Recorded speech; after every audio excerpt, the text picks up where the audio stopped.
What's up, everybody? It's Super Snow. Welcome back to my series called Let's Have a Serious Discussion About, where I talk about things I feel are important. Enough bullshit, let's get to the story. I want to say real quick though, I'm sorry I haven't really been uploading recently, but none of you care about that. Let's get to the actual story, shall we? So recently, a 12-year-old kid was streaming the game Fortnite. He had recently gotten a ass load of subscribers from some guy named Scissors.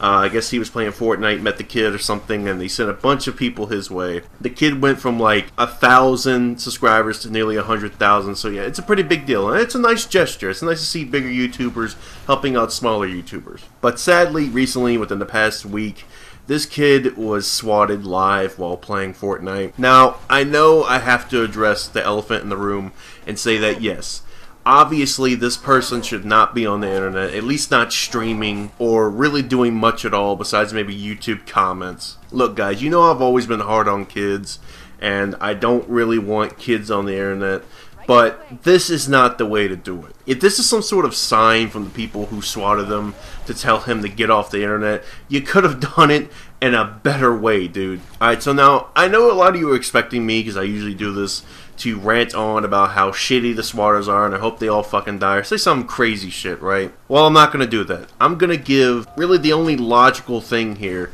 that can help stop this and future swatting incidents. The number one thing that we need to do is we need to implement stricter punishments for this.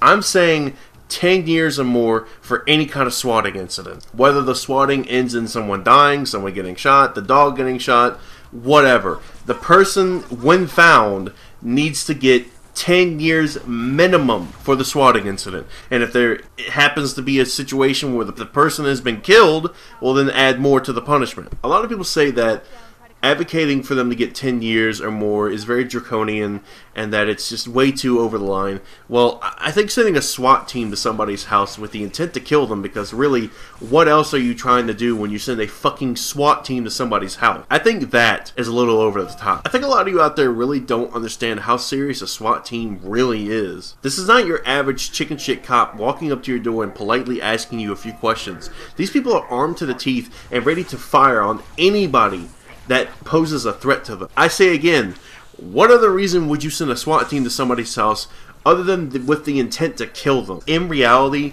there's no true way to stop these kind of things. Especially with the kind of world that we live in today. Terroristic threats, bomb threats, murder, all that kind of stuff, that anything that would require a SWAT team to go in, you can't take those calls lightly. You can't just brush them off and be like, oh, that's clearly a joke. Because that one time you do that, and it's not a joke, you could lose countless lives, and no police force in America would ever want to take that chance. So that's the solution. I know it's shitty, but that's the grim reality of it, people. And that's really the only kind of solution we got. Anyways, though, guys, this is Super Snow. Leave your thoughts in the comments. I'll see you guys later. Have a nice day.